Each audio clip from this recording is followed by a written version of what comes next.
बच्चा गर्भ में होता है तो घड़े की तरह बाहर आ जाता है। और नरक बोला गया है। नरक क्यों बोला गया है? क्योंकि वो स्वर्ग नहीं है, उल्टा लटका है वहां पे तो, और गंदगी में लटका हुआ है। दुनिया भर की गंदगी, दुनिया भर का इतना बुरा हाल होता है वहां पे। जीव तड़पता है, मालिक से अरदास करता है कि एक बार निकालो यहां से। एक बार निकल गया तो दोबारा नहीं आता यहां पे। तेरी भक्ति करूंगा, तेरी पूजा करूंगा, तुझे याद रखूंगा, लेकिन यहां नहीं आऊंगा दोबारा। लेकिन जैसे ही गर्भ से बाहर आता है, ठंडी ठंडी हवा लगती है, गर्भ की गर्मी भूल गई। अब ये चौधरी बन जाता है यहां आके। मैं तो ऐसा हूं, मैं तो वैसा हूं, मैं तो हट्टा कट्टा जवान हूं, मैं न डरता किसी से, मैं एमएलए हूं, मैं एमपी हूं, मैं ये हूं, मैं वो हूं। हवा हवाइयों में आ जाता है बेचारा। उसके बाद ये माया फिर से उसको ऐसा कर देती है कि दोबारा दूसरे गर्भ में ले जाती है। यानी जहां से आया और वहीं समाया।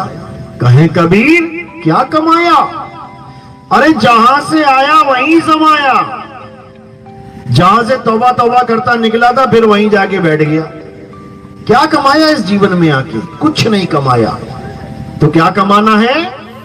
जन्म मरण से मुक्ति का राज पता करना है। ये जन्म मरण का खेल खत्म हो जाए, इस गुप्त ज्ञान को पता करना है। कैसे खत्म हो, आखिर करें तो करें क्या? तो कैसे पता लगेगा? जंगलों में घूम के, या नदियों में नहा के, या पहाड़ों पे चढ़ के, या रेगिस्तान में घूम के? कहां पता लगेगा इस बात के बारे में? ये गुप्त ज्ञान कहां पता लगेगा? गुरु के पास। ज्ञान कहां मिलता है? गुरु के पास। कोई भी ज्ञान हो, तुमने सिलाई कढ़ाई सीखनी है, तुमने जूते काटने सीखने हैं, तुमने मोटर मैकेनिक बनना है, तुमने सुनार बनना है, तुमने लोहार बनना है, ये भाई डीजे का काम करते हैं, इनसे भी सीखना चाहोगे तो इनको गुरु बनाना पड़ेगा। क्योंकि गुरु ज्ञान देता है। जिससे तुम ज्ञान ले रहे हो वही तुम्हारा गुरु है। तो ये ज्ञान कहां मिलेगा? गुरु जी के पास। अब कौन से गुरु जी के पास? क्योंकि गुरु तो बहुत सारे बैठे हैं यहां पे। इतने गुरु बैठे हैं, इतने गुरु बैठे हैं कि तुम्हें समझ में ही नहीं आएगा कि मैं जाऊं तो जाऊं किसके पास। इतने गुरु बैठे हुए हैं यहां पे। तो कबीर साहब यही समझा रहे हैं कि ज्ञान तो गुरु के पास मिलेगा, इसमें कोई शक नहीं है। लेकिन तुमने अपना विवेक जगा के गुरु के द्वारा दिए हुए नाम की परख करके उसको अपनाना है, उसको धारण करना है। यानी किसी भी गुरु के पास जाके हमने पहले ये परख करनी है कि वहां पर जो नाम दीक्षा मिलती है वो सच्ची है भी या नहीं। कहीं नकली नाम तो नहीं पकड़ा दिया, ये समझना पड़ेगा। अब ये नकली नाम क्या होता है? नाम तो नाम होता है, सारे नाम भगवान के हैं। इसमें नकली असली वाली क्या बात है? बिल्कुल है, बिल्कुल है। नकली असली का ही खेल है यहां पे। यहां नकली और असली में ही फर्क करना है कि कहीं तुम नकली सामान ना ले आओ मार्केट से। तो कबीर साहब यही समझा रहे हैं। कह रहे हैं गुरु मेरे सभी बड़े, अपनी अपनी ठौर। अपनी अपनी ठौर यानी तुमने कोई भी गुरु धारण कर लिया है, बहुत अच्छी बात है। क्यों? कम से कम शुरुआत तो करी। तुम पूरे भारत में किसी भी स्कूल में अपने बच्चे को डाल दो, आंगनबाड़ी में, किसी भी जिले में, किसी भी प्रदेश में, तो क्या हुआ? अच्छा हुआ। शुरुआत तो करी। धीरे धीरे आगे बढ़ेगा, नर्सरी यूकेजी में आएगा, धीरे धीरे पहली दूसरी पांचवी दसवीं में आएगा, करता करता करता एक दिन पीएचडी कर लेगा। लेकिन शुरुआत कहां से करी? उसी आंगनबाड़ी से। तो शुक्र है कि तुम्हारे माँ बाप ने तुम्हें आंगनबाड़ी में डाल दिया। अगर आंगनबाड़ी भी ना डालते, अगर किसी को छोटे से स्कूल में ना डालते, तो तुम अनपढ़ रह जाते, अंगूठा छाप। लेकिन तुम्हें कहीं पर भी डाल दिया गया तो अंगूठा छाप का मोहर है तुम्हारे ऊपर से हट जाती है। अब तुम अंगूठा छाप नहीं हो, तुम भले एलकेजी यूकेजी करके निकल जाओ, अपना नाम लिखना आ गया ना तुम्हें, और तुम फॉर्म पे अपना नाम अपना साइन करने लग जाओ, कोई अंगूठा छाप ना कहेगा तुम्हें, नाम लिख सकते हो अपना।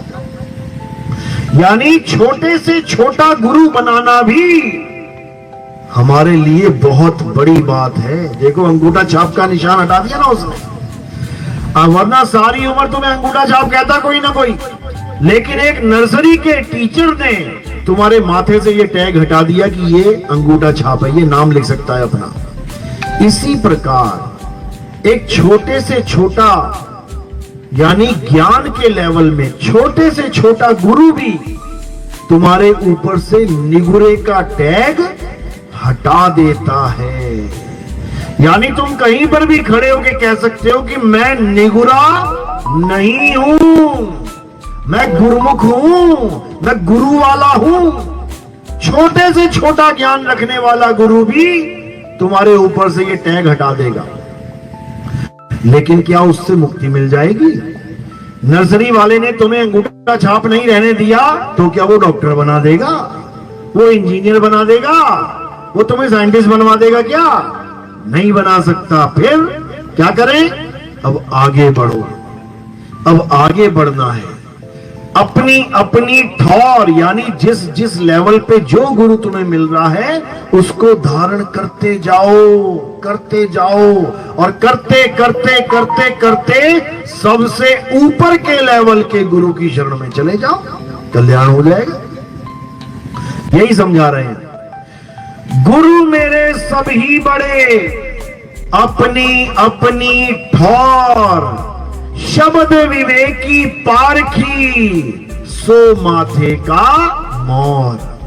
जब किसी की शादी होती है तो बहुत अच्छे अच्छे कपड़े पहन के जाते हैं सब। ऐसे ऐसे लड़के होते हैं जिन्होंने 20-20 हजार की पैंट पहन रखी होती है और 20-20 हजार की शर्ट टी शर्ट पहन के जाते हैं शादियों में।